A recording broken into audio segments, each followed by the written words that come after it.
2023년도 3분의 2를 마무리하는 날이자 또 남은 3분의 2를 시작하는 날이기도 합니다.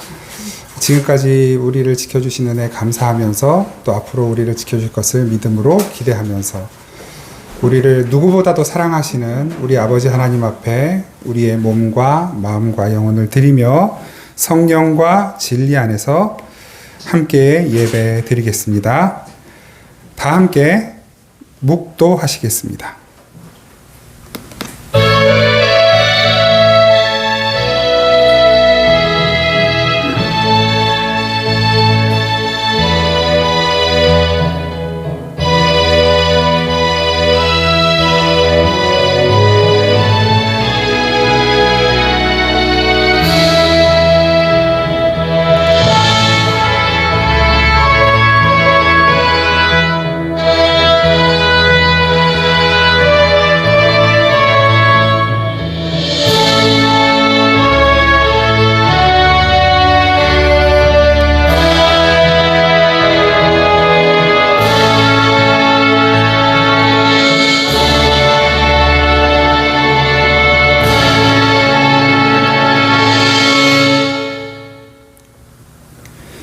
여호와의 말씀이 환상 중에 아브라함에게 임하여 이르시되 아브라함아 두려워하지 말라. 나는 네 방패요 너의 지극히 큰 상급이니라. 아멘. 우리의 방패 요새, 우리의 피할 바위, 또 우리의 그늘, 그리고 우리의 가장 큰 상급이신 우리 아버지 하나님께 감사하며 찬양하며 영광 올려드립니다. 저희들의 삶을 통해서는 주님의 영광을 나타낼 만한 선한 것이 많지 않지만 그 작은 것 하나도 주님 기뻐하시고 우리의 삶을 받아주시고 또 우리의 삶을 통해 하나님의 그 선하고 놀라운 일들을 꾸준히 계속해서 이루어 가시니 더욱 감사드립니다. 오늘 이 예배를 통해서 저희들의 삶이 주님께 더욱 온전히 드려지고 또 주님의 은혜는 저희의 삶 위에 더 풍성히 임하는 귀하고 복된 예배의 시간 되기를 원합니다. 주님과 우리가 함께 호흡하며 함께 바라보고 함께 꿈꾸고 함께 같은 길로 나아가는 놀라운 연합이 이 예배 가운데 있도록 역사하여 주옵소서. 예수님의 이름으로 기원하옵나이다. 아멘. 찬송가 11장 찬양 드리겠습니다. 찬송가 11장 찬양 드립니다.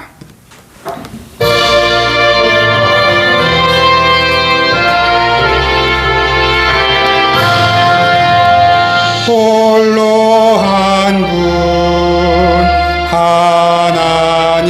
하나님께 천하 만민 경배하라. 만국 왕을 다스리고 온 세상 만민 기르신다. 만국 왕을 다스리고 온 세상 만민 기르신다. 독생성자 예수님께 모든 죄인 회개하라. 세상 만민 구원하고 놀라운 은혜 베푸신다. 세상 만민 구원하고 놀라운 은혜 베푸신다. 보혜사 성령님께 모든 삶을 맡기어라.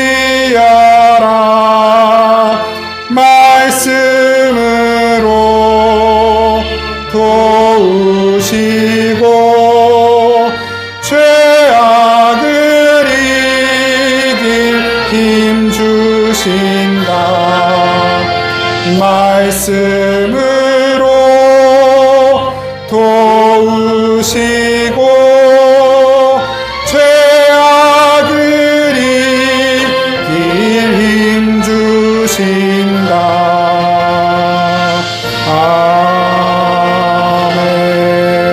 아멘.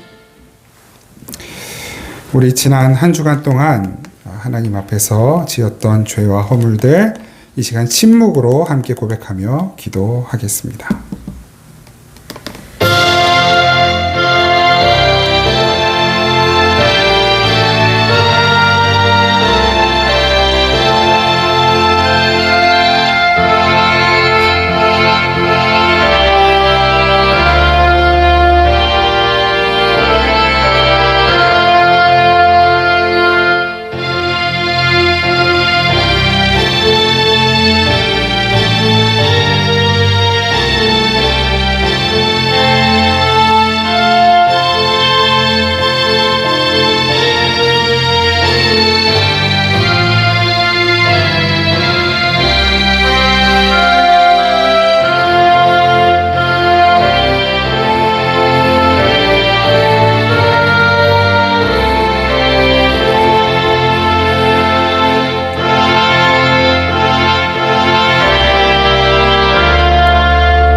진실한 회개의 기도 위에 베풀어 주시는 하나님의 은혜가 있습니다. 또한 말씀으로 우리에게 힘을 주십니다. 믿음의 기도는 병든 자를 구원하리니 주께서 그를 일으키시리라. 혹시 죄를 범하였을지라도 사하심을 받으리라. 아멘. 나는 전능하신 아버지 하나님 천지의 창조주를 믿습니다. 나는 그의 유일하신 아들 우리 주 예수 그리스도를 믿습니다. 그는 성령으로 잉태되어 동정녀 마리아에게서 나시고 본디오 빌라도에게 고난을 받아 십자가에 못 박혀 죽으시고 장사된 지 사흘 만에 죽은 자 가운데서 다시 살아나셨으며 하늘에 오르시어 전능하신 아버지 하나님 우편에 앉아 계시다가 거기로부터 살아있는 자와 죽은 자를 심판하러 오십니다. 나는 성령을 믿으며 거룩한 공교회와 성도의 교제와 죄를 용서받는 것과 몸의 부활과 영생을 믿습니다. 아멘. 346장 우리 함께 찬양 드리겠습니다.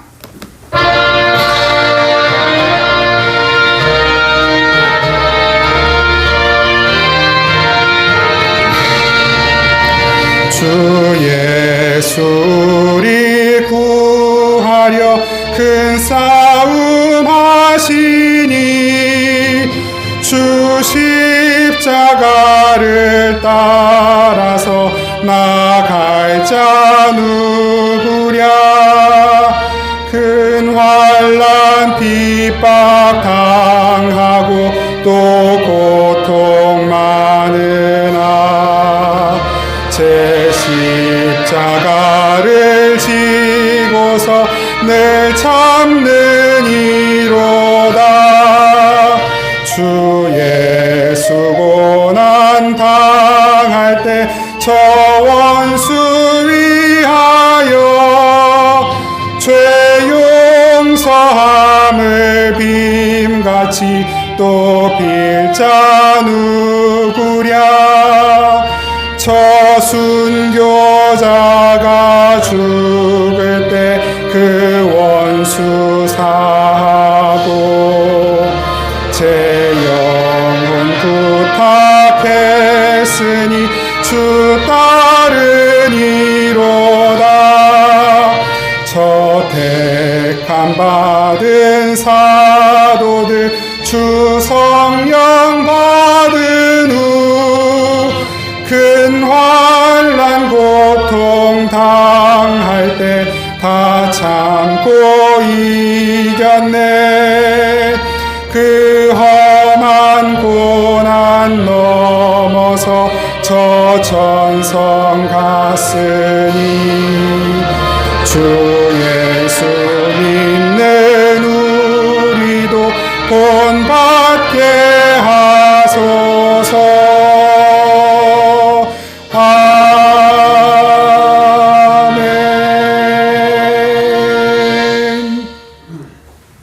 함께 기도드리겠습니다. 사랑하는 아버지 하나님, 고맙습니다. 2023년 시작한 것이 바로 어제 같은데 이제 3분의 1 지점을 지나갑니다.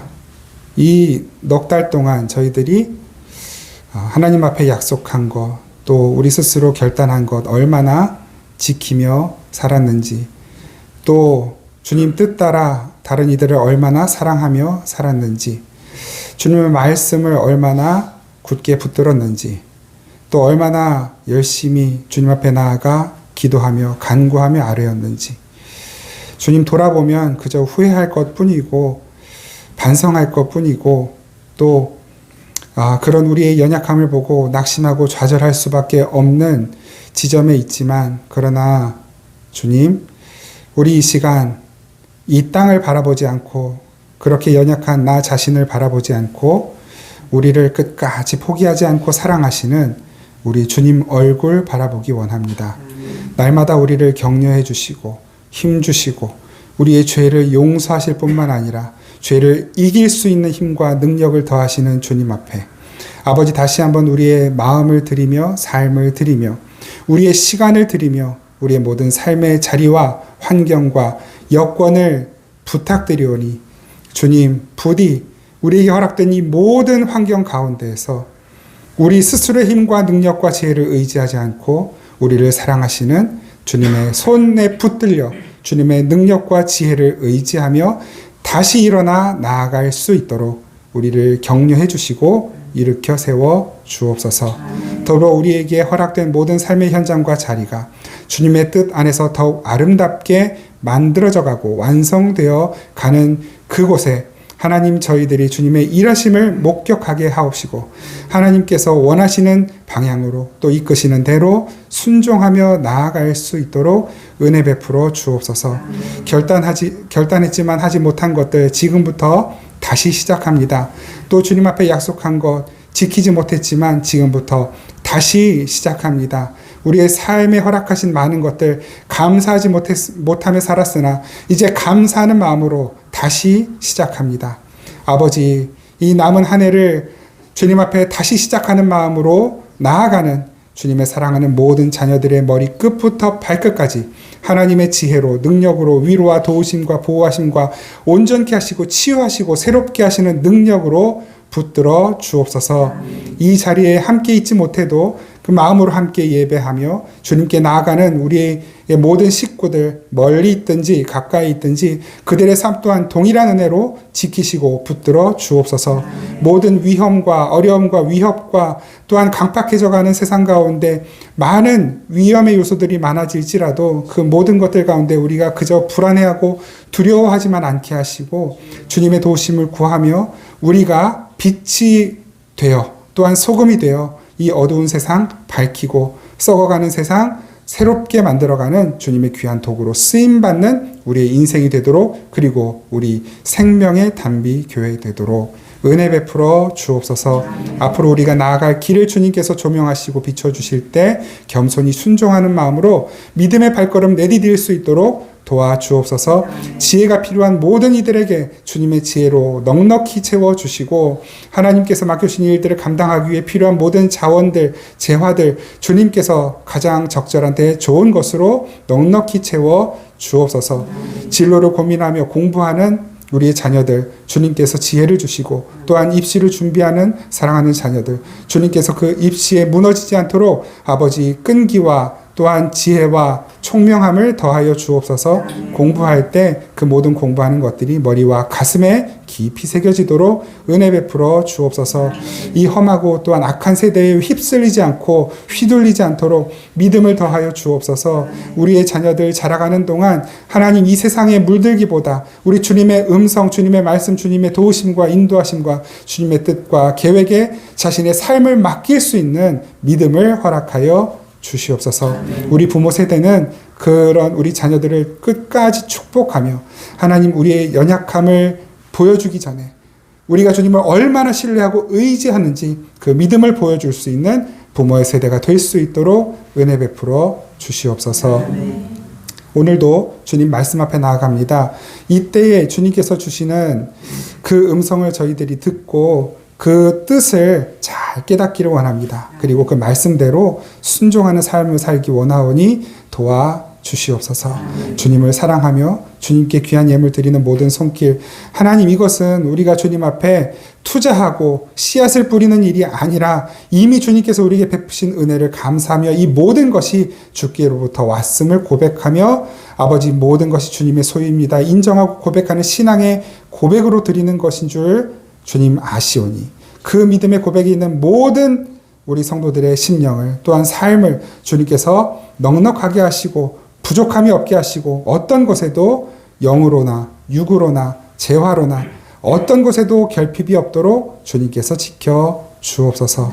이 나라와 민족을 주님께서 책임져 주시고 끝까지 우리도 주님의 마음으로 이 나라와 민족을 사랑하며 기도하며 주님의 평화를 구하는 가운데 주님의 역사심과 일하심을 경험하는 하나님 우리 교회들 이 나라와 민족 또 온 세계 열방 다 될 수 있도록 은혜 베풀어 주옵소서. 주님께 이 예배 끝까지 다시 한번 부탁드립니다. 우리를 옳은 길로 또한 은혜의 길로 인도하실 줄 믿고 감사드리며 우리를 사랑하시는 예수 그리스도의 이름으로 기도드립니다. 아멘. 우리 하나님 말씀 요한계시록 16장 10절에서 16절까지 말씀 함께 보겠습니다. 요한계시록 16장 10절에서 16절까지 한 목소리로 함께 받들어 읽겠습니다. 시작. 또 다섯째 천사가 그 대접을 짐승의 왕좌에 쏟으니 그 나라가 곧 어두워지며 사람들이 아파서 자기 혀를 깨물고 아픈 것과 종기로 말미암아 하늘의 하나님을 비방하고 그들의 행위를 회개하지 아니하더라. 또 여섯째 천사가 그 대접을 큰 강 유브라데에 쏟음에 강물이 말라서 동방에서 오는 왕들의 길이 예비되었더라.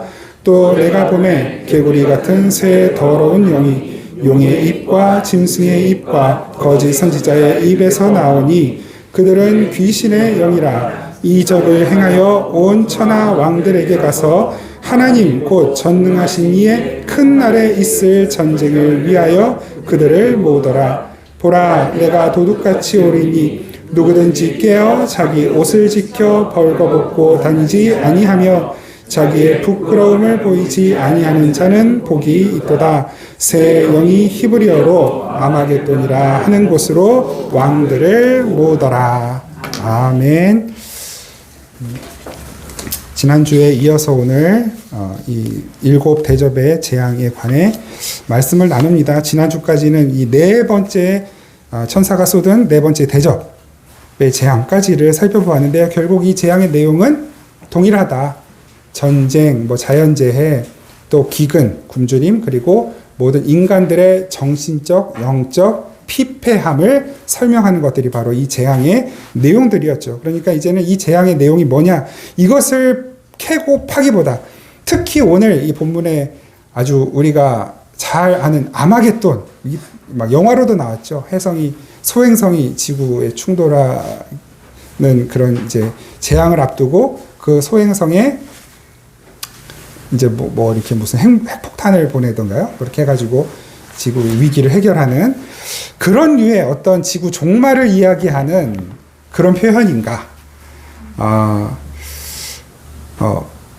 바라기는 오늘 이 아마겟돈이라는 용어도 여러분들이 좀 잘 정리를 하셨으면 좋겠고, 이 대접의 재앙을 통해서 하나님께서 우리에게 뭘 말씀하시는지를 오늘 조금 더 명확하게 들을 수 있기를 바랍니다. 이 재앙은 일곱 율법, 나팔, 율법, 대접의 이 모든 재앙들은 예수님을 안 믿는 사람들은 재앙을 당하고 예수님을 믿는 사람들은 재앙을 피해가고 그런 게 아닙니다. 이 재앙의 내용은 고스란히 모두가 다 받아야 되는 내용이에요. 예수님을 믿든 안 믿든 이 지구 위에 사는 모든 사람들은 재앙을 다 받아요. 그래서 우리가 자연재해 나면 교회도 불이 타기도 하고 물에 잠기기도 하는 거예요. 우리가 예수님을 잘 믿고 따르는데도 여러분, 코로나에 걸리는 것도 그렇고 이 다른 사람들이 겪고 있는 모든 표면적인 형식적인 어려움과 곤란함들은 우리도 아무리 우리가 예수님을 잘 믿어도 우리도 다 겪어내야만 하는 하나님이 보편적으로 모든 이들에게 허락하신 일입니다. 그런데 이 재앙이 예수 믿지 않는 이들에게는 진짜 재앙이 되는 것이고 예수 믿는 우리들에게는 그 재앙을 통해 하나님께서 주시는 은총과 혜택이 있는 거예요.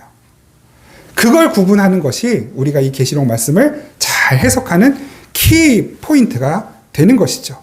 우리는 이 재앙을 통해서 진짜가 누구이고 가짜가 누구인지를 분별할 수 있게 돼요. 어쩌면 우리가 분별하지 못하더라도 하나님께서는 이 재앙을 통해 누가 진짜이고 누가 가짜인지를 본인 스스로를 확인하고 점검할 수 있도록 기회를 주시기도 하는 것입니다.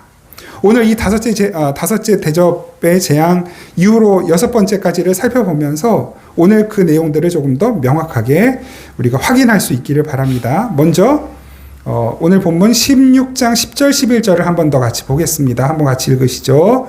시작. 또 다섯째 천사가 그 대접을 짐승의 왕좌에 쏟으니 그 나라가 곧 어두워지며 사람들이 아파서 자기 혀를 깨물고 아픈 것과 종기로 말미암아 하나님을 비방하고 그들의 행위를 회개하지 아니하더라. 아멘. 이 5번째 대접이 짐승의 보좌에 짐승의 왕좌에 쏟아졌어요. 그러니까 그 짐승의 왕자가 어두워졌어요. 이 재앙을 보면 생각나는 그 출애굽의 재앙의 사건이 있죠. 9번째 흑암의 재앙이에요. 이 흑암이 애굽 땅에 덮였던 사건을 우리는 확인하게 됩니다. 우리도 이것을 알지인데 이 요한계시록, 이 요한이 쓴 계시의 편지를 받아보는 처음 수신자들, 그 당시의 교회들은 이 내용을 보면 이게 뭘 의미하는지를 훨씬 빨리 그냥 듣는 순간 캐치하는 거예요. 짐승의 왕자, 이 악한 세력들의 나라가 흑암 가운데 들어가는구나. 이걸 확인하는 거예요. 사단의 나라가 어두워지는 것입니다. 여러분, 이 어두움이란 단어는 특히 신약 성경을 읽을 때 우리가 종종 만났던 단어인데요. 그 부분 한 3군데 정도만 우리 같이 한번 찾아서 읽어보겠습니다. 요한복음 1장 5절 시작. 빛이 어둠에 빛이 돼 어둠이 깨닫지 못하더라. 이 세상 나라를 어둠이라 표현하죠. 골로새서 1장 13절 시작. 그가 우리를 흑암의 권세에서 건져내사 그의 사랑의 아들의 나라로 옮기셨으니 아멘. 이 세상 나라, 예수 믿지 않는 하나님을 거부하고 부인하는 그 모든 세력과 세상, 삶의 터전을 가리켜 흑암의 권세 이렇게 말을 합니다. 요한일서 2장 11절 시작. 그의 형제를 미워하는 자는 어둠에 있고 어둠에 그의 눈을 멀게 하였습니다. 아멘. 이렇게 성경은 사단의 나라를 어둠, 흑암 이렇게 부릅니다. 그러니까 지금 이 세상은 그 어둠, 흑암의 재앙을 이미 받고 있는 거예요. 이미 받고 있어요. 그리고 우리도 그 재앙 가운데 있는 것입니다. 그런데 이 표면적으로 나타나는 이 재앙이 끝이 아니라 그 사단의 나라, 어둠의 세력, 흑암의 세력들은 이 흑암의 재앙, 표면적 재앙을 넘어서서 영원한 심판, 영원한 흑암 속으로 던져지게 될 것을 지금 우리의 살아가는 이 세대가 우리에게 보여주고 가르쳐주고 있는 것이죠. 우리는 그걸 보는 자들이에요. 그리고 하나님은 그 저주받을 자들을 그냥 그 흑암 속에 놔두시는 것입니다. 그리고 우리는 우리 골로새서 1장 말씀 본 것처럼 그 흑암에서 우리가 누구예요? 교회, 예수 그리스도를 십자가를 복음을 믿고 붙드는 그들만 쏙 건져서 사랑의 아들의 나라로 옮기는 작업을 지금도 우리 하나님은 하나님의 열심으로 행해가고 계시는 것입니다. 중요한 구절이 있습니다. 오늘 본문 11절. 그 재앙 가운데 그 흑암의 세력, 어둠의 세력이 하는 일이 무엇인가? 하늘의 하나님을 비방하고 그들의 행위를 회개하지 않더라는 것이에요. 이렇게 세상이 약한데 신이 어디 있는가? 하나님이 있다면 이렇게 나약하고 무기력하고 무능한 하나님이어야 하는가? 그런 하나님을 우리가 왜 믿어야 하는가? 하나님을 비방하고, 그리고 너희들이 교회인데, 목회자인데, 성도인데 이렇게 타락하고 더러운 모습을 보여줘서야 되겠는가? 그건 당연히 안 되죠. 안 되는데 교회도 그런 모습을 보여주고 있는 것이에요.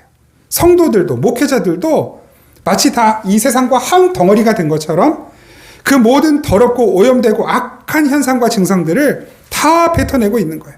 그러면서 하는 게 뭐냐면 회개하지 않는 것이죠. 이단 사이비의 가장 강력한 특징이 뭡니까? 표면적으로 악하고 더러운 죄를 짓는 것도 있지만 다 뭡니까? 자기 합리화, 정당화, 절대로 하나님 앞에 회개하지 않는 것이죠. 만약에 우리가 죄를 짓고도 하나님 앞에 회개하지 않는다면 우리도 이단 사이비가 받아야 되는 비난을 받지 말아야 할 이유가 없는 것입니다. 분명히 하나님께서는 이것을 통해 우리에게 말씀하시는 거예요. 하나님께서 이 땅 가운데 보여주시는 이 재앙의 목적이 무엇인가? 하나님을 원망하고 비방하던 것을 멈추게 하는 것, 그리고 우리의 죄를 깨닫고 회개하게 하는 것이에요. 진짜와 가짜의 차이는 거기 있는 것입니다. 진짜는 내 죄를 인정하고 깨닫고 회개해요. 하나님을 비방하지 않아요. 가짜는 하나님을 비방하고 모든 책임을 다른 이들에게 돌리죠. 나는 책임 없어. 나는 깨끗해. 나는 좋은 사람. 그런데 너희들이 문제야. 하나님이 문제야. 세상이 문제이고 세대가 문제이고 시절의 흐름이 문제이지 나는 괜찮아. 우리 한번 하나님 앞에 여러분 자신을 한번, 나 자신을 한번 정직하고 솔직하게 한번 벗겨놓고 보자고요. 진짜 내가 아무 죄 없이 깨끗하고 결백하고 착하고 내가 그래도 그나마 다른 악한 사람들 중에 제일 착한 사람 아닌가? 혹시 그런 생각을 하게 되지는 않는지. 하나님께서 이 재앙들을 통해 우리에게 주시는 메시지는 명확합니다. 회개하라는 것이에요. 그래서 우리가 이 어려움, 고난의 시기를 지나면서 나의 죄를 발견하고 깨닫고 회개할 수 있다면 여러분 그것만으로도 우리가 진짜라는 것을 하나님께서 확인시켜 주시는 것입니다. 회개가 무엇입니까? 가던 길로 더 이상 가지 않고 멈춰요. 그리고 방향을 바꾸어서 원래 가야 하는 올바른 길로 가는 것이 회개이죠. 가던 길로 가다가 뭔가 잘못됐음을 깨닫고 멈추어서 반성하고 후회하고 계속해서 가던 길로 가는 건 회개 아닙니다. 그냥 그건 반성이에요.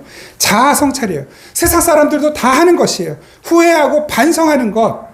여러분 그것은 누구나 다 하는 것이에요. 거기에는 자아 성찰이 있고 혹 자기 발전이 있을 수 있어요. 그것으로 인해 더 큰 만족을 얻을 수 있고 행복도 얻을 수 있겠죠. 나름대로. 그러나 그것이 회개가 아니라면 가던 재앙의 길을 계속해서 가는 것과 다를 바 없는 것입니다.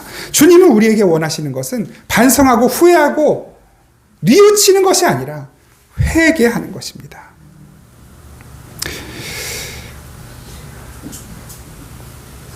우리는 날 때부터 눈 멀었던 자가 예수 그리스도의 은혜로 그 눈을 뜨고 주님을 바라보고 뛰며 찬양하게 된 것처럼 우리도 우리의 믿음의 눈이 떠진 사람들입니다.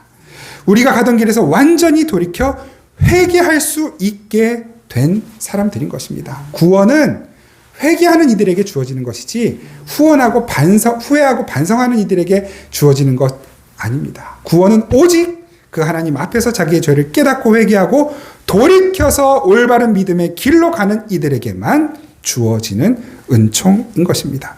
그렇게 하나님의 진노의 대접은 이 세상 사람들에게는 불같은 저주를 예고하는 대접이지만 저와 여러분들 이 땅의 진실한 교회와 성도들에게는 회개를 불러일으키는 회개의 촉매가 되는 은혜의 대접이라고 말해도 되는 것입니다. 그래서 우리는 그 재앙들의 현상을 보면서 감사할 수도 있게 되는 거예요. 내가 회개하지 않았으면 저 재앙의 불길이, 저 재앙의 증상들이 고스란히 다 내 것이 되어서 영원한 재앙 가운데 들어갔을 텐데 주님, 저로 하여금 이 길에서 돌이켜 회개하고 주님의 길로 갈 수 있게 하신 것을 감사합니다. 그래서 저와 여러분들은 감사하며 살 수 있는 거예요. 이 재앙의 시대에도. 이제 이 대접 재앙의 어떻게 보면 클라이막스라고 할 수 있는 아마겟돈 전쟁에 대해서 좀 우리가 살펴보려고 하는데요. 이 아마겟돈 전쟁, 어떤 이들은 이 세대주의자들은 그 아마겟돈 지역, 그러니까 이게 아마겟돈이라는 말이 하른 무기도거든요. 그러니까 무기도 산이라는 의미예요. 그러니까 그 무기도 지역, 원래 무기도는 산이 아니라 평야입니다. 평야. 대략 20km, 30km 정도 되는 면적을 가지고 있는 무기도 평야예요. 그러니까 이 세대주의자들은 20km, 30km면은 굉장히 크잖아요. 거기에서 연합군들이 모여서 전쟁할 것이다. 중국, 러시아, 북한 그런 나라들, 그 다음에 자유진영 나라들이 그곳에서 이렇게 만나가지고 세계 3차 대전을 일으킨다 그러면서 그때 이제 핵전쟁이 일어나고 지구가 멸망하고 인류의 절반이 어떻게 되고 이런 얘기들을 막 겁을 주면서 한단 말이에요. 여러분, 물론 그런 일들이 일어나지 말라는 법은 없어요. 개연성은 있죠. 지금만 해도 벌써 이제 북중러 연합, 그 다음에 한미일 연합 이런 걸 되게 대결 구도로 말하는 논조들의 어떤 기사와 이야기들이 굉장히 많이 있잖아요. 귀 기울여 듣는 거 좋습니다. 귀담아 듣는 거 중요해요. 왜냐하면 우리도 우리 나름대로의 식견을 가져야 하고 세상을 바라보는 눈을 가져야 하니까 그런 이야기들 잘 귀담아 들으십시오. 그러나 그것이 성경이 말하는 하나님께서 말씀하시려는 어떤 지구의 종말, 인류의 종말을 향해 가는 어떤 키가 되는 것이 아니에요. 하나님께서 보여주시는 말씀하신 지구의 종말, 인류의 종말, 소위 말세는 예수님 시대로부터, 예수님이 이 땅에 오시고 죽으시고 부활한 시대로부터 예수님이 다시 오시는 그 모든 시기를 가리켜 말세라고 말하는 거예요. 지금이 말세다가 아니고 이미 우리는 우리 조상 때부터 말세를 살아왔단 말이에요. 조선시대도 말세였고 일제강점기도 말세였고 해방 이후에 6.25 전쟁 때도 말세였고 6, 70년대 경제 중흥기도 말세였고 8, 90년대 이렇게 우리가 막 성장하던 그 시기도 말세였고 여러분 지금 세계 선진국 몇 위 안에 드는 그런 강대국이라고 자처하며 자부심을 갖고 살아가는 지금도 저와 여러분들은 말세를 살아가고 있다는 것을 잊으셔서는 안 됩니다. 그럼 이 아마겟돈 전쟁이 도대체 무엇일까요? 계시록 16장 12절 말씀 같이 한번 읽으시죠. 시작. 또 여섯 천사가 그 대접을 큰 강 유브라데에 쏟음에 강물이 말라서 동방에서 오는 왕들의 길이 예비되었더라. 아멘. 그러니까 이런 표현들 유브라데가 뭐냐, 강물이 마르는 게 뭐냐, 동방이 어디냐, 그 왕들은 누구냐, 이런 거를 갖다 다 끼워 맞추면 그런 3차 대전 얘기 나오고 핵전쟁 얘기 나오는 거예요. 그럴 수밖에 없죠. 그런데 한번 보시자고요. 이 유브라데가 도대체 무슨 의미를 쓰이는 걸까요? 이 계시록 편지를 처음 받아본 수신자들은 이 내용을 보면서 뭘 생각해냈을까요? 그 당시의 수신자들은. 우리가 한번 거기에서부터 이 말씀을 한번 풀어가자고요. 창세기 15장 18절 같이 읽겠습니다. 시작. 그날에 여호와께서 아브람과 더불어 언약을 세워 이르시되 내가 이 땅을 애굽 땅에서부터 그 큰 강 유브라데까지 내 자손에게 주노니. 아멘. 하나님께서 지금 아브라함에게 가나안 땅을 주시겠다는 약속을 하시는 장면이거든요. 그런데 그 가나안 땅의 동쪽 경계 부분이 바로 유프라테스 강이에요. 그 유브라데 강 경계 너머에 있는 나라가 그 악명 높은 바벨론과 시리아예요. 결국 이스라엘은 바벨론과 시리아에게 망하잖아요. 그러니까 이 유브라데 강은 이 하나님의 백성들과 하나님을 거역하는 적군의 전선, 그 서로 맞붙는 경계라고 보는 게 타당해요. 항상 그 나라에서 유브라데 강 그 경계를 넘어와서 이스라엘을 괴롭혔기 때문에. 그런데 그 강이 마른다 그러죠. 그러니까 하나님의 백성 이스라엘과 그 대적들이 곧 전쟁한다. 그 전쟁은 반드시 있을 것이다 라는 것을 이야기하는 본문이 바로 계시록 16장 12절. 큰 강 유브라데의 소돔에 대접을 쏟으니까 강물이 말라서 그 동방에서 오는 그 바벨론 아수르의 왕들이 쉽게 이 침투에 들어올 수 있는 길이 열리더라. 그 이야기를 하는 거거든요. 이 강이 마르고 물이 마른다라는 것이 그러면 성경 안에서 처음 나오는 것일까? 우리는 아니라는 것을 이미 알고 있어요. 지금까지도 계시록은 우리가 그렇게 풀어왔기 때문에 그래요. 언제 이 강이 마르고 물이 마른다는 표현을 쓰실까? 두 가지 의미예요. 물론 하나의 사건을 가지고 서로의 입장에 따라 하나는 재앙이고 하나는 은총이 되는 그런 이야기인데요. 무엇이 재앙이고 무엇이 은총인지 우리 한번 또 이것도 살펴보시죠. 예레미야 50장 37절에서 40절 제가 읽겠습니다. 칼이 그들의 말들과 병거들과 그들 중에 있는 여러 민족의 위에 떨어지리니 그들이 여인들 같이 될 것이며 칼이 보물 위에 떨어지리니 그것이 약탈되리라. 가뭄이 물 위에 내리어 그것을 말리리니. 요거 기억하시고요. 이는 그 땅이 조각한 신상의 땅이요 그들은 무서운 것을 보고 실성하였음이니라. 그러므로 사망의 들짐승이 승냥이와 함께 거기에 살겠고 타조도 그 가운데 살 것이요 영원히 주민이 없으며 대대에 살 자가 없으리라. 여호와의 말씀이니라. 하나님께서 소돔과 고모라와 그 이웃 성읍들을 뒤덮었듯이 거기에 사는 사람이 없게 하여 그 가운데 머물러 사는 사람이 아무도 없게 하시리라. 하나님의 심판을 받아서 초토화되는 장면을 강이 마르고 물이 말랐다, 가뭄이 덮쳤다라는 표현으로 이야기하셔요. 한 군데 더 봅니다. 예레미야 51장 36절 37절. 그러므로 여호와께서 이와 같이 말씀하시되 보라 내가 네 송사를 듣고 너를 위하여 보복하여 그의 바다를 말리며 그의 샘을 말리리니 바벨론이 돌무더기가 되어 승냥이의 거처와 혐오의 대상과 탄식거리가 되고 주민이 없으리라. 똑같은 내용이에요. 이스라엘 백성을 괴롭히는 그 바벨론. 사실은 이 예레미야서가 그거잖아요. 이스라엘이 멸망한다. 회개해라. 그런데 회개하지 않으니까 진짜 멸망하는 모습을 보여주고 예언하고 그 뒤에 하나님께서 회복시켜주는 장면까지를 예언하는 내용이잖아요. 그 이야기예요. 그러니까 이 이스라엘은 바벨론에 의해 멸망할 거예요. 그런데 그 바벨론이 말라버리는 거예요. 강이 마르고 바다가 마르고 샘물이 마른다. 그 바벨론이 초토화될 것이다. 왜? 하나님이 하나님의 백성들의 기도를 들으셨기 때문에. 이 대접이 뭐라고 그랬습니까? 우리가 앞서 살펴본 말씀 중에 이 대접이 뭐였어요? 향로였잖아요. 백성들의 기도를 담은 향로. 그 기도가 세상에 쏟아지니 하나님의 재앙이 이 세상 가운데 임하는 것. 그리고 그것은 오히려 우리에게 은총이 되는 것. 똑같은 얘기예요. 바벨론 그 강의 물과 바다가 마르니까 어떻게 돼요? 적군이 초토화되니 하나님의 백성들은 살아나는 거예요. 그 두 가지 의미가 있는 것입니다. 그 이야기 아주 잘 나와 있는 본문이 있죠. 출애굽기 14장 21절에서 22절 말씀 제가 읽겠습니다. 모세가 바다 위로 손을 내밀며 여호와께서 큰 동풍이 밤새도록 바닷물을 물러가게 하시니 물이 갈라져 바다가 마른 땅이 된지라. 물이 말라버렸어요. 바다가 마른 땅이 돼버렸어요. 이스라엘 자손이 바다 가운데를 육지로 걸어가고 물은 그들의 좌우에 벽이 되니. 기억하시죠?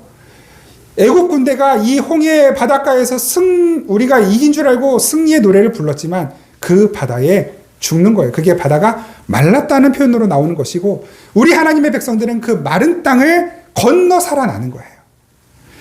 여호수아 3장 15절 17절 이것도 제가 읽을게요. 요한이 곡식 거두는 시기에는 항상 언덕에 넘치더라.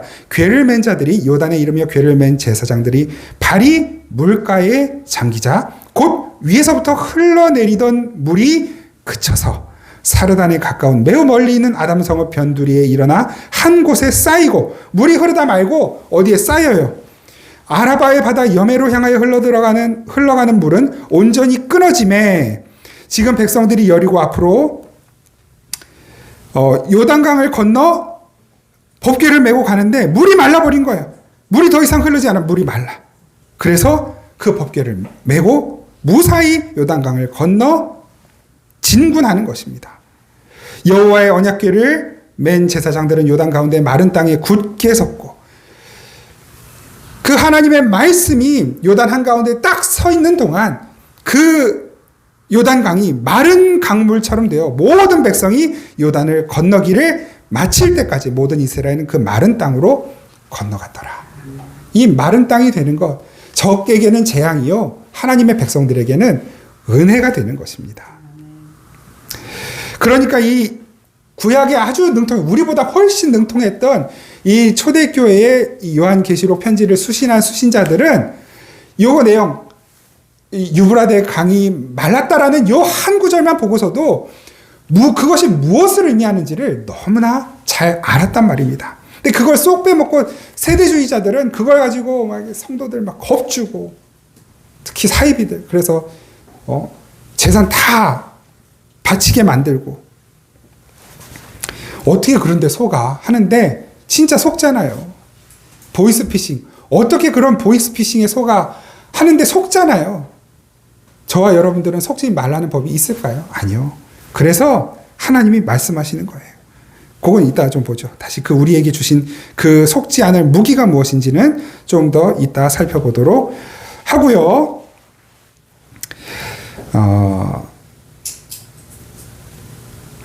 오늘 본문 13절, 14절 먼저 한번 다시 읽겠습니다. 요한계시록 16장 13절, 14절 같이 읽습니다. 시작.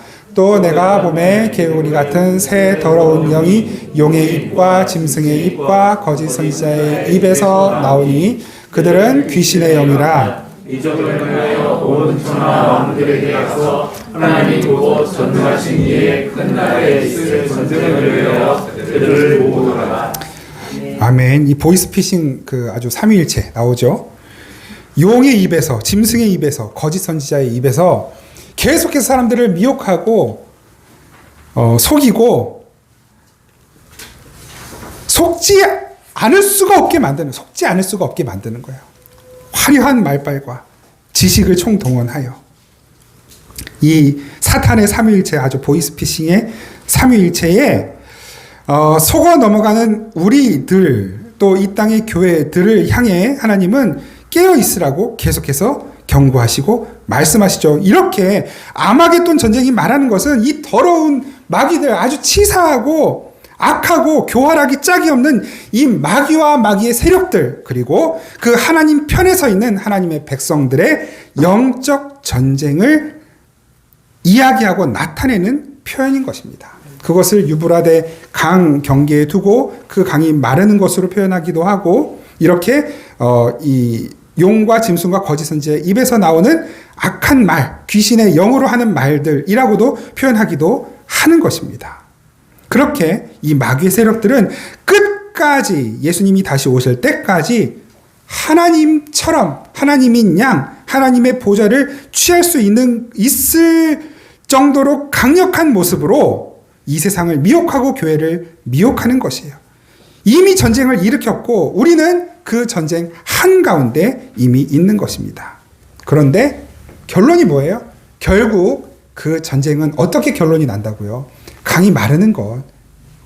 그 악한 사단 마귀의 세력이 완전한 영원한 하나님의 심판 카운터 한 방 맞고 끝나게 될 것을 보여주는 것이 바로 이 6번째 대접 아마겟돈 전쟁이라고 하는 말이 우리에게 가르쳐주는 메시지인 것입니다. 지금도 사단 마귀 세력은 마치 그 칼을 우리의 목에 들이밀고 있는 것처럼 그리고 심지어 그 칼을 하나님을 향해 휘두를 수 있는 것처럼 우리를 속이고 있습니다. 그러나 그 사단 마귀와 악한 세력들의 그 모든 행위들은 이 세상의 모든 죄와 악을 완전하게 심판하실 그 전능하신 하나님의 날, 심판의 날을 재촉하는 어리석은 전투일 뿐입니다. 계속해서 15절 말씀, 오늘 본문 15절 말씀 같이 한번 읽겠습니다.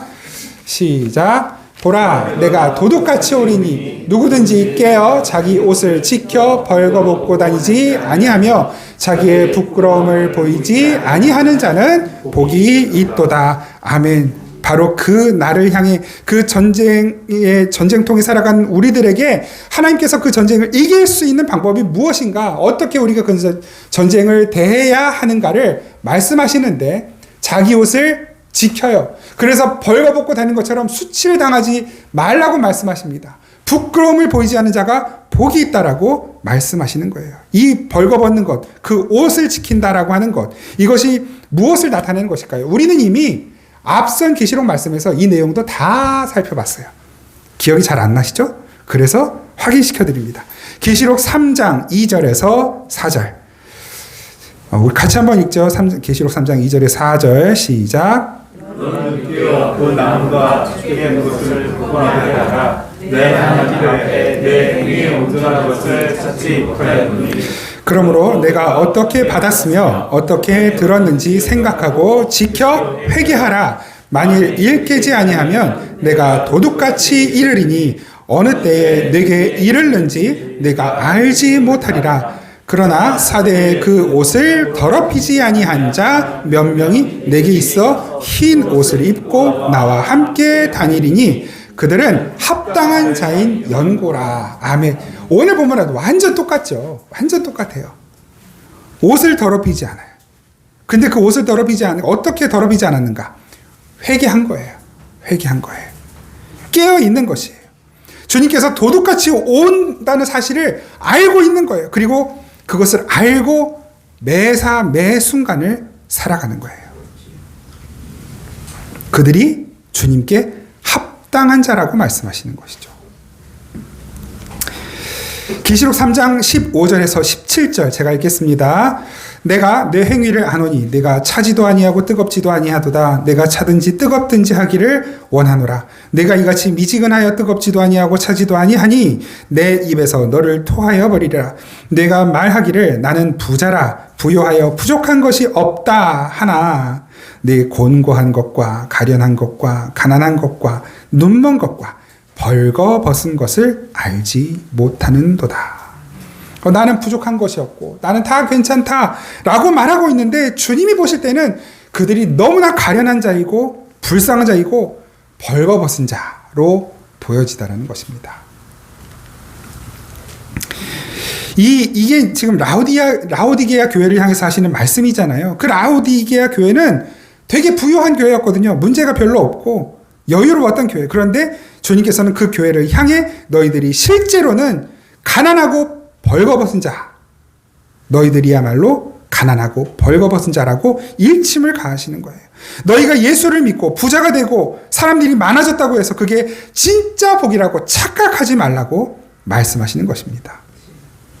그렇게 물질주의적이고 기복주의적인 이야기들을 지금도 아마 이 시간에 많은 교회들에서 이야기하고 있을지 모르겠어요. 그런데 진짜 우리가 해야 하는 것은, 물론 하나님, 내가 하는 사업이, 내가 하는 이 비즈니스가, 내가 추진하고 있는 이 모든 일들이 잘 되고 좀 문제가 해결되고 좀 더 성장하고 성숙하고 앞으로 쭉쭉 좀 뻗어나갈 수 있도록 도와주십시오. 기도하는 것 너무 좋은 일이에요. 안 하는 것보다 100번 1000번 좋은 일이에요. 그런데 그것들이 주어졌다고 해서 내가 마치 하나님의 복을 받은 사람인 것처럼, 그것 자체가 하나님의 복인 것처럼 착각하지 말라는 것입니다. 진짜로 우리가 챙겨야 하는 것은 내 자신, 내 마음, 내 심령을 돌아보고 회개하는 것입니다. 내가 진짜 하나님의 자녀가 맞는가? 내가 하나님의 자녀답게 살고 있는 것이 맞는가? 지금 하나님께서 내게 입혀주신 이 거룩함의 옷이 더럽혀져 있진 않은가? 내가 이 거룩함의 옷을 내팽개쳐두고 이 세상의 옷을 입고 살아가고 있는 것은 아닌가? 그것이 바로 주님 보실 때는 벌거벗은 모습이라니까요. 주님께서 우리의 하나님 자녀됨을 먼저 챙기라고 말씀하고 계시는 거예요. 바로 이것이 지금 이 땅의 교회들, 저와 여러분들에게 주시는 하나님의 메시지인 것이고, 바로 이 거룩함을 향한 현재에도 일어나고 있는 이 세속적인 것과 거룩함 사이에서 싸우고 있는 이 싸움이 바로 아마겟돈 전쟁인 것입니다. 그래서 성경은 그 전쟁 가운데 있는 우리들이 그 옷을 지키고 거룩함을 지키고 순전한 모습으로 살기 위해 필요한 무기가 있다라고 가르쳐주고 계시는데 그 전쟁의 무기가 무엇인지 우리 같이 한번 읽어보시겠습니다.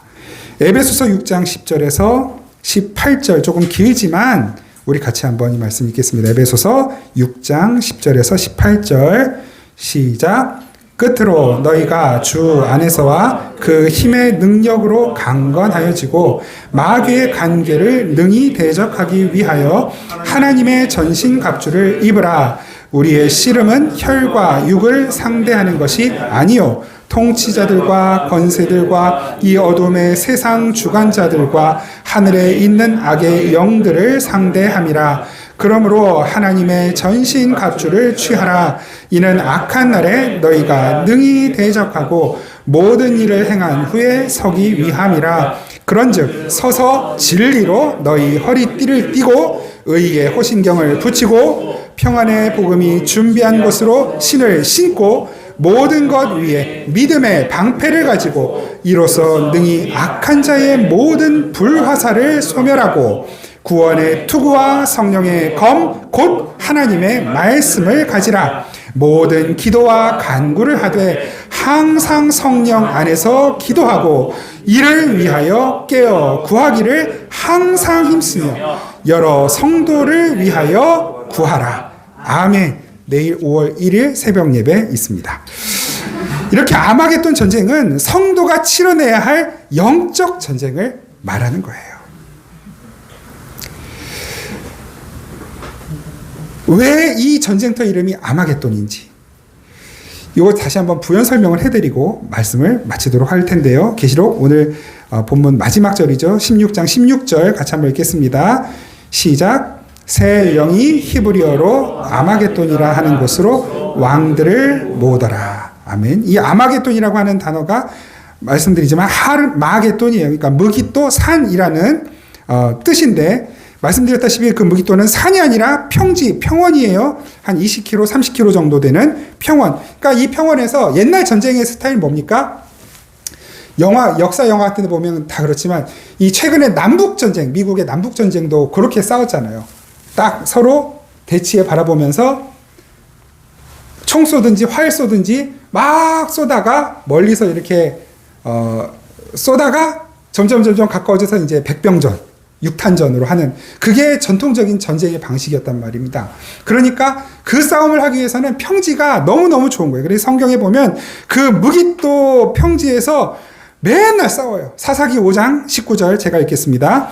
왕들이 와서 싸울 때 가나안 왕들이 무기또 물가 다한하게 싸웠으나 은을 탈취하지 못하였도다. 이게 뭐냐면 드보라하고 바락이 그 가나안 왕들 야빈의 군대와 싸워서 이긴 다음에 하나님을 찬양하는 노래거든요. 무기또 물가에서 싸웠는데 그들이 패배했다. 우리가 승리했다. 노래하는 거예요. 애굽왕 바로 느고라고 하는 왕이 그 이스라엘 유대의 요시아 왕과 싸워서 이겨요. 애굽왕이 거기서는 이겨요. 이스라엘이 진단 말이에요. 거기도 무기또였어요. 그러니까 이제 역사에 보면 나폴레옹도 이제 전체 그 당시 지도를 펼쳐놓고 그 무기또 지역을 보면서 야 여기 싸우기 너무 좋다. 전쟁하기 너무 좋은 곳이다. 이렇게 말을 했다 그러죠. 그러니까 이 무기또라고 하는 것 자체가 전쟁의 치열함을 나타내는 대명사 같은 언어인 거예요. 그래서 무기또를 이야기하는 거예요. 그러면 왜 무기또 평지라고 안 하고 산이라고 하는가? 항상 성경에서 마지막 심판의 전쟁을 묘사할 때 항상 그 이스라엘 산에서 일어난다. 이 표현을 계속 쓰거든요. 그러니까 그 전쟁을 상징하는 대명사와 같은 무기또 그리고 그 마지막 심판을 상징하는 그 산, 그 두 개를 합쳐서 무기또 산이라고 표현을 하는 것입니다. 에스겔 38장 8절 제가 읽겠습니다.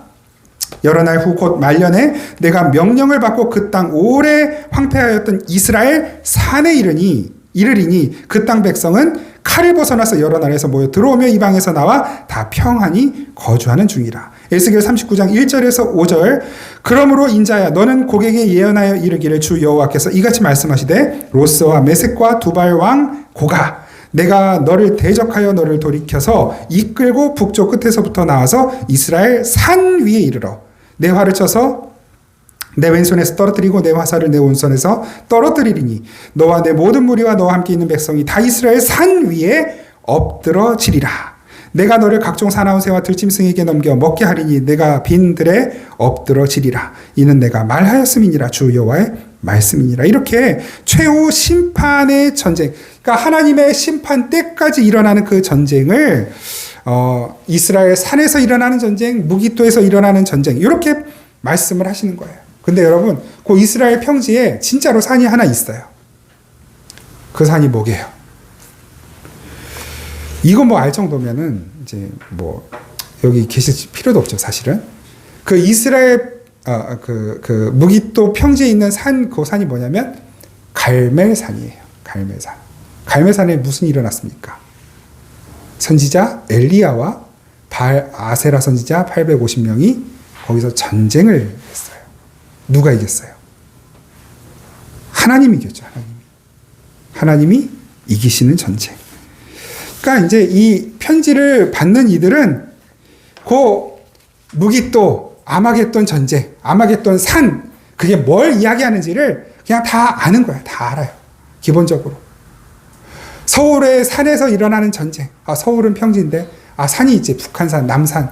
그냥 우리는 자연스럽게 아는 것처럼 이 편지를 수신한 사람들도 그 이야기를 아는 거예요. 근데 이걸 가지고 지금도 많은 이들이 자기 마음대로 각색하고 이야기하고 꾸며서 소설을 만들어서 사람들을 혹세무민하고 있는데 부디 오늘 이 말씀을 함께 나눈 저와 여러분들만큼은 그 혹세무민하는 세대주의자들의 잘못된 계시록 해석과 소설 같은 종말론의 이야기에 시한부 종말론, 세대주의 종말론, 그 이야기들에 부디 속지 않으시기를 바랍니다. 마지막으로 지금 제가 아까 마지막으로 한 거는 이제 아마겟돈 전쟁 그 설명 마지막이었고 진짜 이제 마지막 우리 시편 말씀 우리 같이 한번 읽고 마치죠. 시편 2편 1절에서 6절. 오늘 본문하고 똑같은 내용. 시편 2편 1절에서 6절 같이 한번 읽겠습니다. 시작. 어찌하여 이방 나라들이 분노하며 민족들이 헛된 일을 꾸미는가. 세상의 군환들이 나서며 관원들이 서로 꾀하여 여호와와 그의 길은 우리가 그들의 맨 것을 끊고 그의 발광을 벗어버리자 합니까. 하늘에 계신 이가 없으시며 주께서 그들을 비우시리이다. 그때 분을 바라며 진노하사 그들을 놀라게 하여 이르시기를 내가 나의 왕을 내 거룩한 산 시온에 세웠다 하시리로다. 아멘. 우리는 아마겟돈 산의 전쟁을 치르고 있습니다. 이 전쟁에서 이기는 방법, 말씀과 기도를 무기 삼아 깨어서 회개하고 흰옷을 지키는 믿음의 삶. 그 믿음의 삶을 살아가는 이들의 삶의 아마겟돈 산은 사라지고 거룩한 산 시온이 서게 됩니다. 저와 여러분들은 바로 그 시온산에 선 자들입니다. 결론이 난 이 전쟁에 두려워하지 마시고 끝까지 넘어질 수 있지만 우리 예수 그리스도의 이름 붙들고 일어나서 주님이 우리에게 허락하신 승리를 누리는 믿음의 삶 살 수 있기를 축복합니다. 우리 시간 함께 찬양하겠습니다.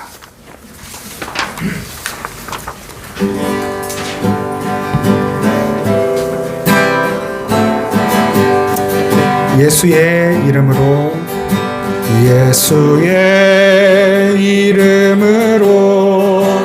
나는 일어서리라.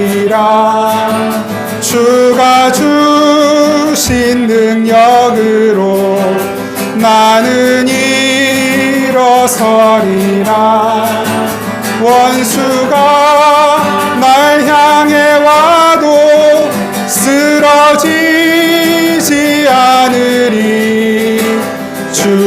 주신 능력으로 주가 주신 능력으로 주가 주신 능력으로 일어서리 예수의 이름으로 예수의 이름으로 나는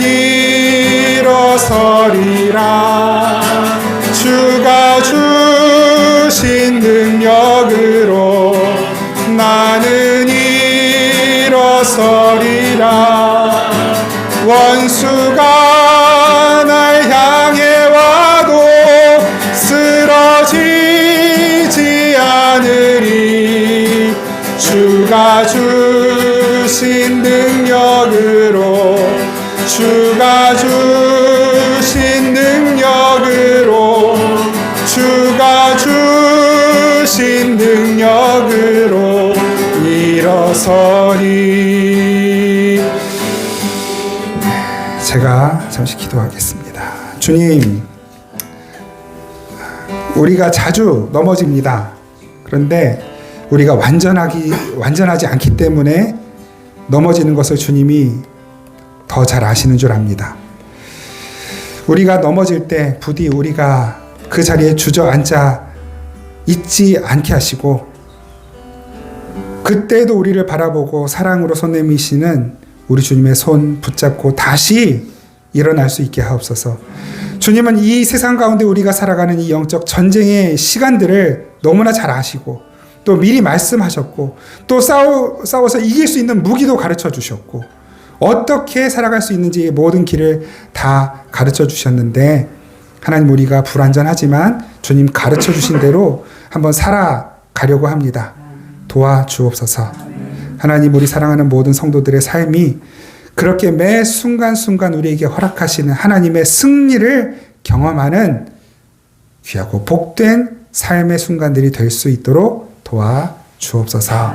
감사드립니다. 우리를 사랑하시는 예수님의 이름으로 기도드립니다. 아멘.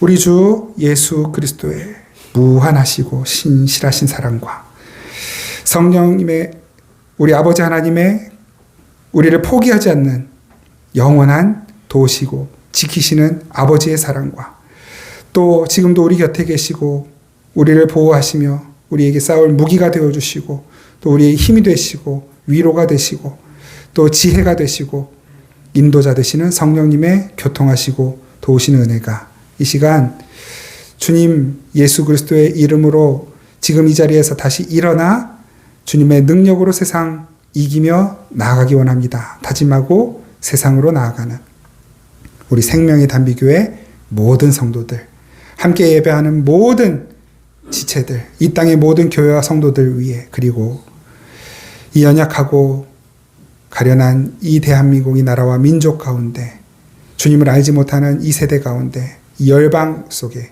항상 함께 계시기를 간절히 축원하옵나이다. 아멘.